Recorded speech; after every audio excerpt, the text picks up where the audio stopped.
the last class, we have discussed the ferric chloride water system, which is a composite system having that is 7 phases and 2 components. So, ferric chloride water system is a 7-phase, 2-component condensed system we have studied in the last class. Today, we are going to study the last topic of your unit. The last topic of this unit is 2-component system.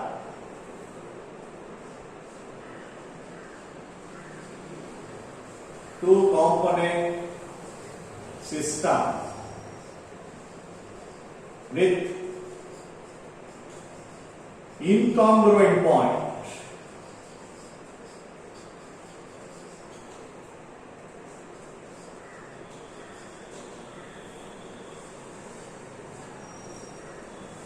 The best example for this system is sodium-potassium system.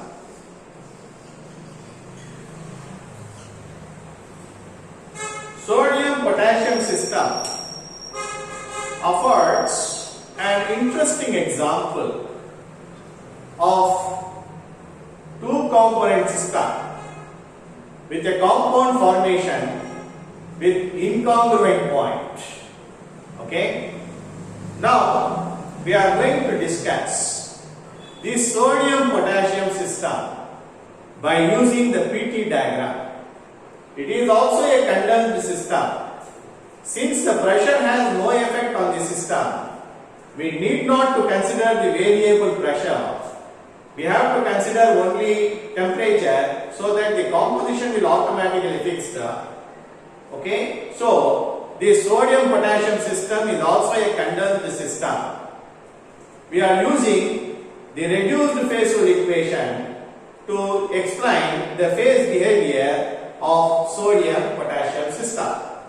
Now, let me draw the phase diagram or the TC diagram of sodium-potassium system.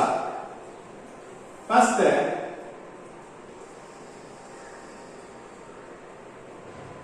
the temperature is taken in the y-axis. This is temperature taken in the y-axis and composition taken in the x-axis.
.8 degrees centigrade, point A. This is 100% sodium and this is 100% potassium. This is point B. 63.7 degrees centigrade, and this point is P. This is called predictive point. Predictive point here.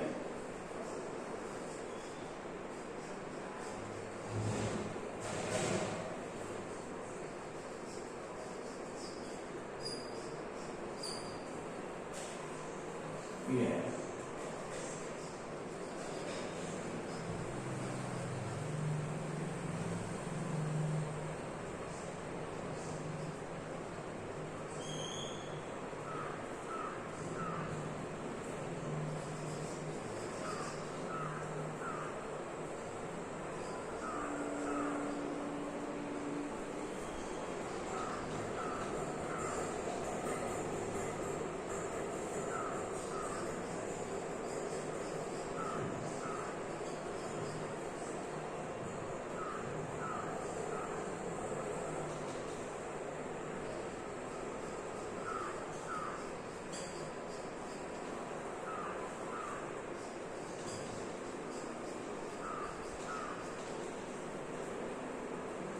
This is the phase diagram of sodium potassium system.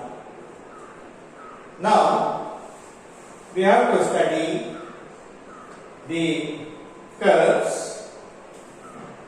We have three curves: curve AP, curve BC, and curve PC. Okay, then we have incongruent point P, then eutectic point C. We are going to study one by one.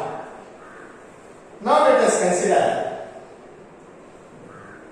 point A, 97.8 degrees centigrade, shows the melting point of pure sodium, or we can say the curve AP is the freezing point curve of sodium.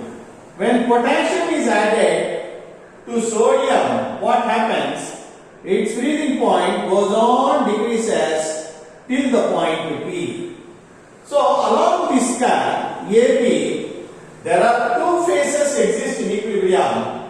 One is solid sodium and a melt solution containing potassium in sodium.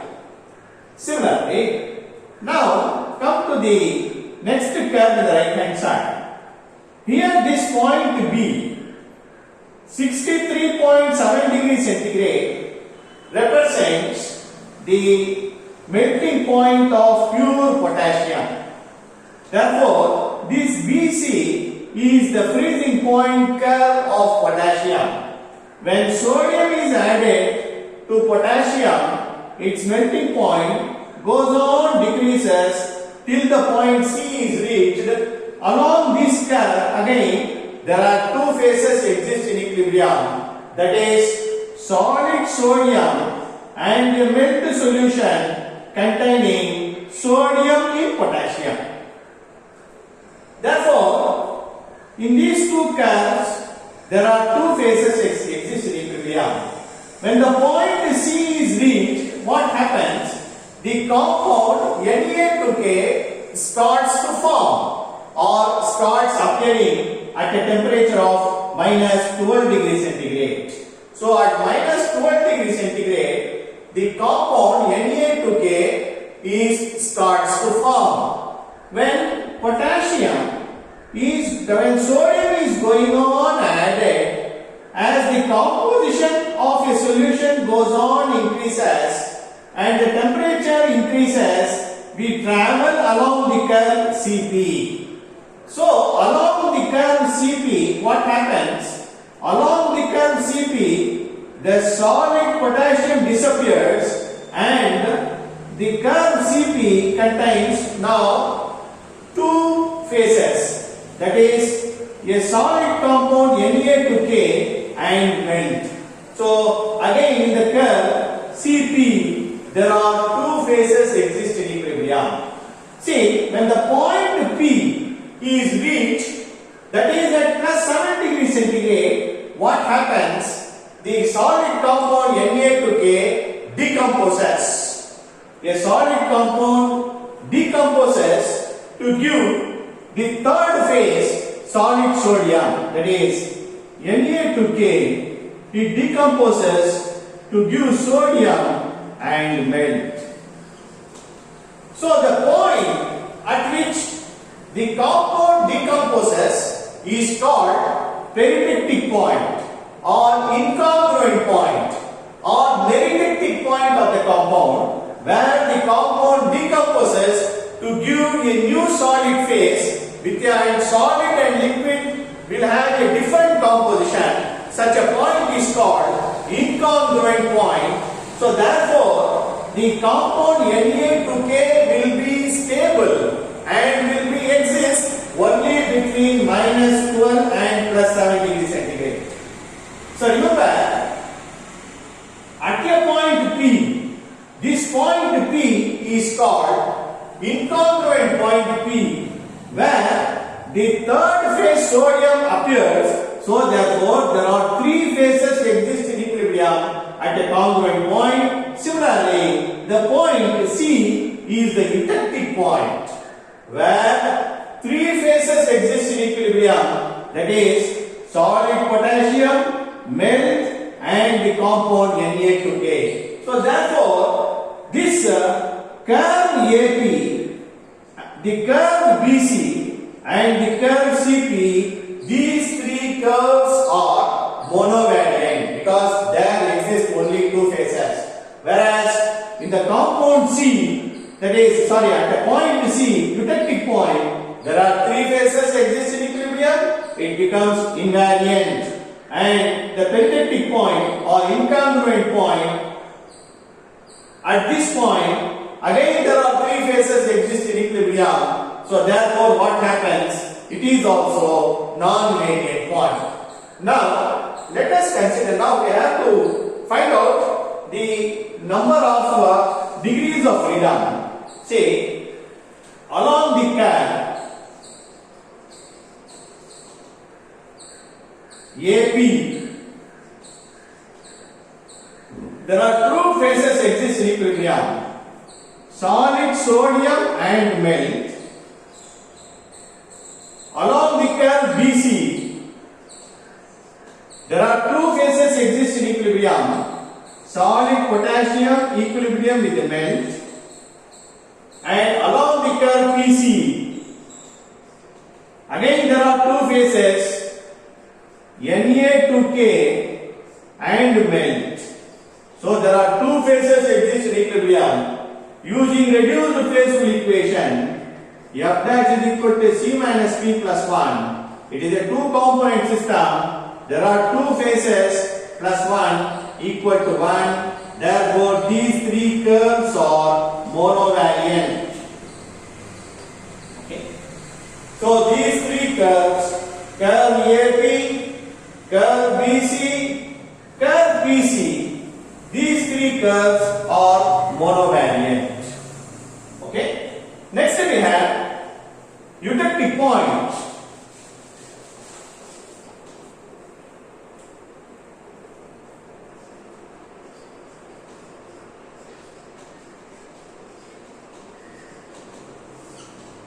Eutectic point is C.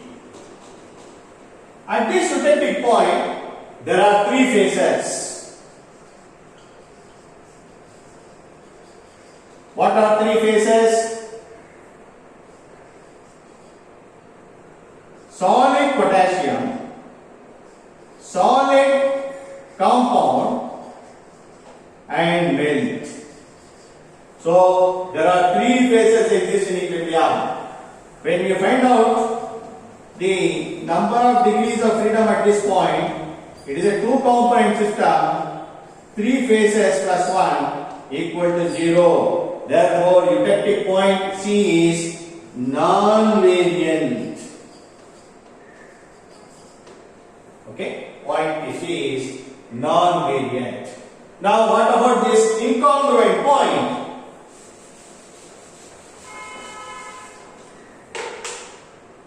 incongruent point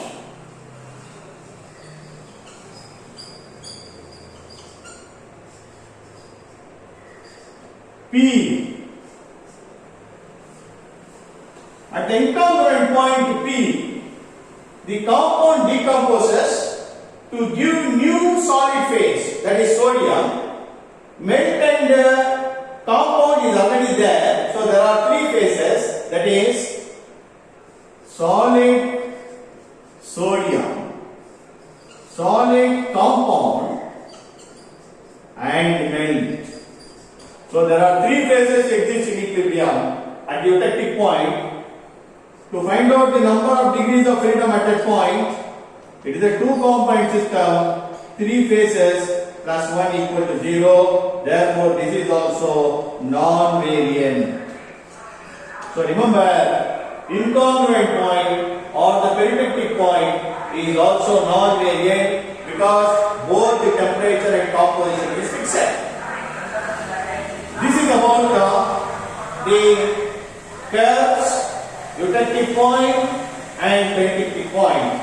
The curves are monovariant, eutectic point is non-variant, incongruent point is non-variant. Now let us consider a point X which is in equilibrium. Now let us consider the point X.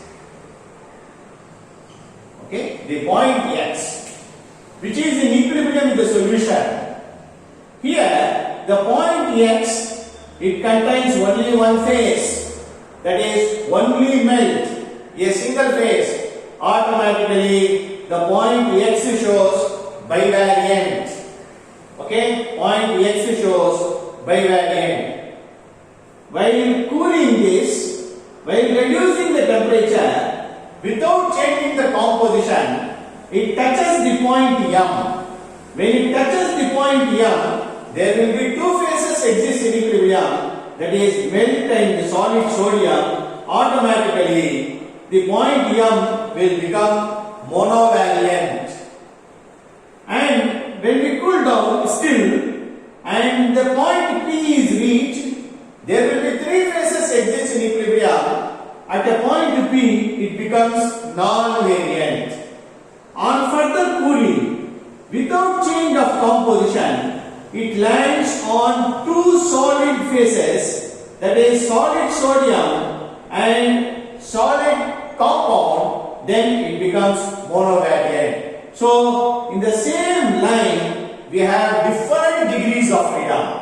At a point X there is only one phase, bivariant. At a point M there will be two phases, monovariant. At a point down below some certain temperature, below plus 7 degrees centigrade, it becomes again monovariant. And at a point P, the cooling with change in composition, it becomes non-variant. So this is so much about the sodium potassium system. Okay, the sodium potassium system is the best example for compound formation with incongruent point. Incongruent point is the point where the compound decomposes to give a new solid phase in which the solid compound and the liquid will have different composition, and such a point is called incongruent point, and the corresponding temperature is called incongruent temperature. Okay, this can be beautifully explained by sodium potassium method, sodium potassium phase diagram. Now students, with this your syllabus is over. Okay, this unit 3 is over. I have already completed unit 1. Okay, unit 3 is over. After this I will give you some assignment questions. Okay, you have to prepare the answers for all these questions and you have to submit your assignment in the Google Classroom. Okay, now students, now it is your duty to study in your home. You have to draw the phase diagram and explain the curves and the points and the number of degrees of freedom at each and every point. Okay, you have to practice in your home. You have to practice by drawing the phase diagram, and you should remember the freezing points, eutectic points, congruent points, temperatures. Okay, you have to keep it in mind. That can be recorded in your mind only when you goes on repeatedly doing practice in your home. That is very important. So therefore, with this your syllabus will become end. Okay, after that I will give you the assignment questions. You have to prepare the answers for that, and you have to submit in your Google Classroom. Okay, so that I can verify whether you have written correct answers or not. Okay, we will meet in the next class.